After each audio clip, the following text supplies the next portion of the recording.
जब मेरे को भी प्रॉब्लम रहती है ये, लेकिन मेरे को एग्जैक्ट पता नहीं है ये IBS है या किस वजह से है। मेरा तो बस वेट नहीं बढ़ रहा। क्या क्या समस्याएं होती हैं बताओ। समस्या तो जैसे हम्म शादी हो रखी है मेरी, तो जैसे हम्म हम वो उसके बाद मेरे को ऐसा लगता है कि जैसे गैस बन गई पेट में, तब पेट मेरा खराब रहता है। अच्छा हाँ, अच्छा, ये कॉल वैसे रिकॉर्ड एक्चुअल हो में रही है, ऐसा। मतलब अगर कंफर्टेबल हो तो रिकॉर्ड किया जाए या नहीं किया जाए? हाँ, कर लो एक और, कोई बात नहीं। क्योंकि आपकी पर्सनल बातें हैं ना, इसलिए मैं पूछ रहा हाँ, कोई बात नहीं, कर दो। बताओ। हाँ, तो एक तो ये बात होगी। हम्म सेकंड चीज, जिम भी जाता हूँ मैं कई बार, तो मेरे को लगता है कि जैसे मेरे को खाया पिया लग रहा है, कई बार ऐसा लगता है कि नहीं लग रहा, क्योंकि हम्म खुद को शरीर में फील हो जाता है ना, एक अलग से हम्म रौनक आ जाती है चेहरे पे। हम्म अभी जैसे मेरा वेट 55 है, हम्म मैं 28 के आसपास हूँ। मैं चाहता हूँ कि 60+ वेट हो जाए मेरा, हम्म लेकिन कुछ भी खाऊं तो शरीर में लगता नहीं है। मैं चाहूँ भी लगे शरीर में, हालांकि मैं 2 बार लैट्रिन जाता हूँ, हम्म सब नॉर्मल ही है। मेरे को तो ऐसा लगता नहीं, मैंने डॉक्टरों से पूछा भी है। तो किस तरह, मतलब आपको अलग अलग तरह की समस्या होती है ना, यही बता रहे हो? हाँ, हम्म तो ये समस्या भी जैसे मैंने फेस, जो दो मैंने इंटरकोर्स वाली बताई है ना, ये तो मैं समझ गया। ये तो मतलब हाँ, ये तो मैंने महसूस करी है भी। इसकी वजह से काफी बार हुआ है मेरे साथ ऐसा। हम्म एक्चुअल में हम्म पता लगता ही नहीं हम्म सिम्टम का क्या है क्या नहीं। कई बार आप ठीक फील करते हो, कई बार आपको प्रॉब्लम हो जाती है। समझ रहे हैं। आप और आपको ओवर हाँ, थिंकिंग की समस्या होती है क्या? नहीं ऐसा कुछ नहीं है। चीजों ओवर को ओवर थिंकिंग थिंक वहाँ करते हो की, आप? नींद भी ठीक आती है मेरे को। नींद भी ठीक आती है? ओवर थिंकिंग की कोई प्रॉब्लम है? ओवर थिंक किस तरीके से, किसी भी मतलब चीजों के बारे में अगर ओवर थिंकिंग ये करते हो? ओवर थिंक जैसे सोचते तो सभी हैं, अब माइंड हाँ है ये तो चलेगा, हाँ हाँ है हाँ, ना। जैसे आप किसी भी चीज, कोई ओवर घटना थिंक आपके करना साथ हुई, मतलब क्या होता है? मान हाँ, लीजिए कोई भी मेरे चीज साथ तो ऐसी कोई घटना हुई नहीं इसके बारे में कोई ओवर भी थिंक। चीज किसी और के साथ हुई, आपको देख के ऐसा लगा कि अगर ये मेरे साथ हो जाती, या फिर उस चीज को लेके और ज्यादा हाँ, ये एक्सट्रीम तक? चीज, हाँ ये चीज तो मैं एक्सपीरियंस करता हूँ, क्योंकि मैं थोड़ा सा अध्यात्म में जुड़ा हूँ, तो मैं ये बचपन से जुड़ा हूँ मैं। किस चीज में जुड़े हो आप? तो अध्यात्म में, मतलब स्पिरिचुअलिटी। अच्छा हाँ, तो इस चीज के रिगार्डिंग थोड़ा सा मेरे माइंड में पहले था, अब वो भी नहीं रखता मैं इतना, क्योंकि अब धीरे धीरे वो अच्छा ठीक बाहर अच्छा आने लग रहा है। अच्छा। और हाँ, आपको डायरिया या फिर लूज मोशन की समस्या रहती है? कई बार डायरिया हो जाता है। अभी कई जैसे बार दो तीन डायरिया हो दिन जाता है, से। कई बार ठीक रहता है। हाँ, मतलब जिस एक्चुअल तरह आप बोल रहे हो, में खाया पिया डायरिया कई बार नहीं है। लगता है, कई बार नहीं लगता है। हाँ, एक्चुअल में डायरिया नहीं है, वो लूज स्टूल है। डायरिया तो बिल्कुल पतला होता है, नहीं जैसे नहीं, वो डायरिया लूज टूल जब भी अगर 2 घंटा बार बार इंजेक्शन आ का। रहा है तो वो भी डायरिया का ही सिम्टम है। बार बार नहीं आता, 2 बार ही आता है, लेकिन वो होता लूज स्टूल है। बार हम्म बार वाली समस्या नहीं है मेरे को। हम्म डायरिया होता है, बार बार होता है, ठीक है। हम्म और कॉन्स्टिपेशन होता है, वो 2 या 3 दिन में हो जाता है। ऐसा मेरे साथ ऐसा नहीं है। मेरे साथ हम्म जाऊंगा तो मैं 2 बार ही, हम्म लेकिन जैसे ज्यादा टाइम लगता है वॉशरूम, हम्म मतलब उससे लैट्रिन उतरने में। हम्म इसका मतलब क्या हो गया, अभी वो कॉन्स्टिपेशन हो गया उस दिन। हालांकि वो थोड़ा थोड़ा आ जाता है, हम्म अगले दिन के मन वो नॉर्मल आ जाए। तो हम्म कैसे आइडेंटिफाई करें भी, मतलब मेन समस्या क्या है। किसी भी तरह की समस्या, सब कुछ मानसिक तनाव आपको हो रही है? मानसिक तनाव एक्चुअल में कुछ नहीं मेरे को मानसिक तनाव। मेरे इस चीज को लेके थोड़ी सी टेंशन रहती है, वाई दिस नहीं, ये तो हैपनिंग अभी विद मी। कितने समय से हो रही है? ये तो जब से मैं ज्यादा सोचने लग गया नहीं, इसके मतलब बारे में, कितने तब समय से। से? 1 महीने, 2 महीने, 3 महीने, 6 महीने, कितने समय से?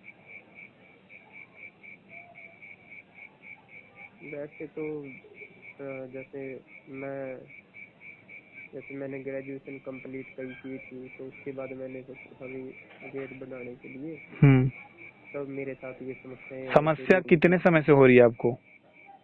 टाइम पूछ रहा हूँ मैं पाँच आपसे। छः साल 5-6 साल कह सकते लगातार हैं। ये समस्या हो रही है 5-6 सालों से? हम्म। अच्छा, आईबीएस की समस्या है फिर इसका मतलब।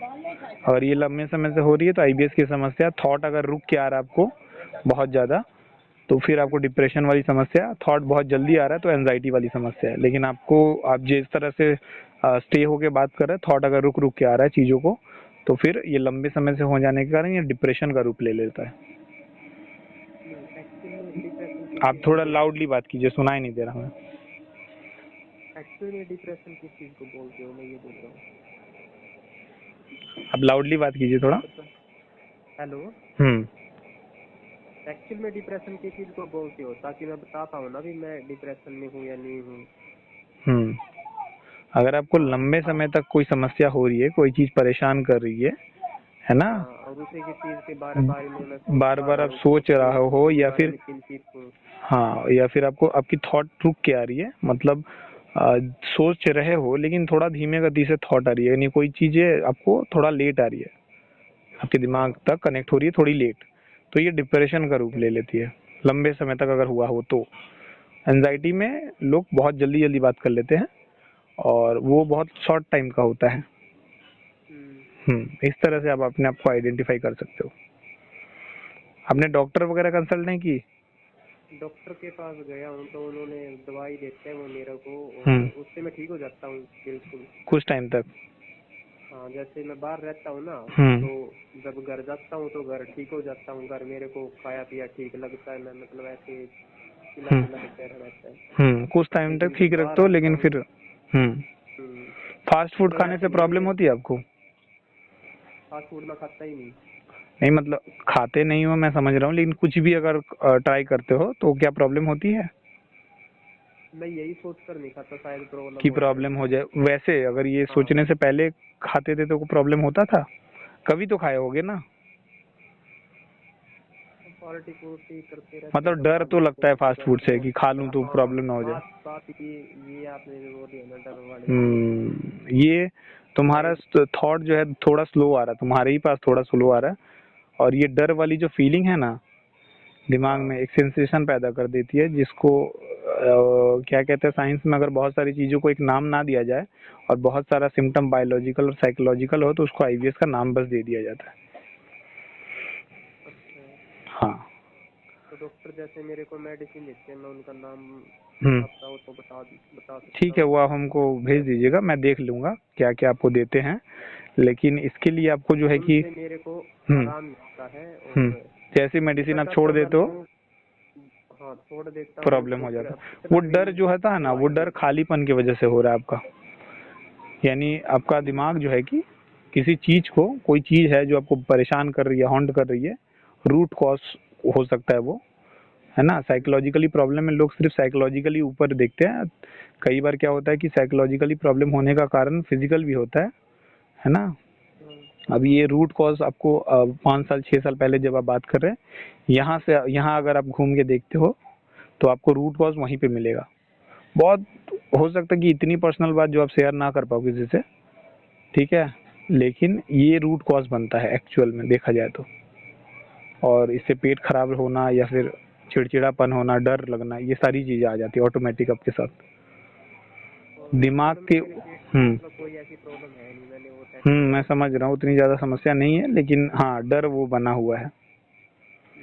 प्रॉपर गाइडेंस से ठीक हो जाओगे आप, डरो मत ज्यादा, है ना। काउंसलिंग के लिए जो है कि आपसे बात करिया जाएगा, और 2 वीक में या 1 वीक में एक बार, और थोड़ा डाइट तो आप फॉलो कर ही रहे हो, इतना अच्छा आप बता रहे हो कि फास्ट फूड वगैरह नहीं खाते हो, फिर भी एक बार आपको डाइट बता दी जाएगी सजेशन के लिए, और जो है कि बाकी सारी चीज़ें आप फॉलो करोगे तो इससे भी निकल जाओगे। इसमें डरने वाली बात नहीं है, वो डर को ही ख़त्म करना, और एक फ्री लाइफ जिसको कहते हैं, जैसे हम छोटे होते हैं और किसी भी चीज़ों को मतलब फ्री तरीके से लेते हैं ना दिमाग, तो उसको फेस करने के लिए तो देखो तो होएगी जिंदगी में। क्या आपके जैसे जिंदगी में टारगेट आएंगे सामने से, उसके फेस करने के लिए आपको चिंता तो होएगी, तो बेसिक सा मतलब नेचर है इंसान का।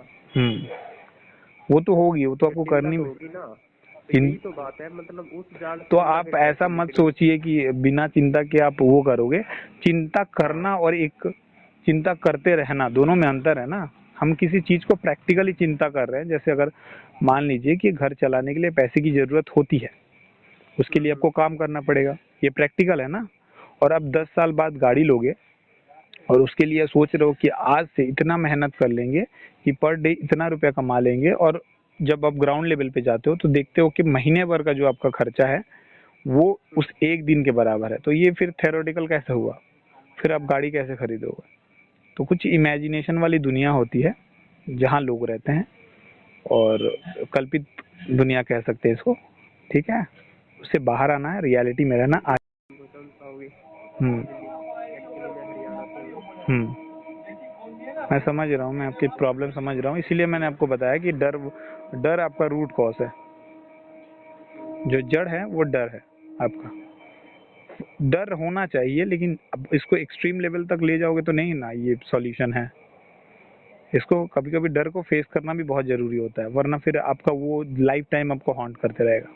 तो आप प्रॉपर अगर इसको तरीके से हम जैसे बताया आपको प्रॉपर गाइडेंस से फॉलो करोगे तो आपको धीरे धीरे इससे मतलब इस डर से मुक्ति हो जाएगी, और आप फिर प्रैक्टिकल वाली दुनिया में आ जाओगे। ठीक है।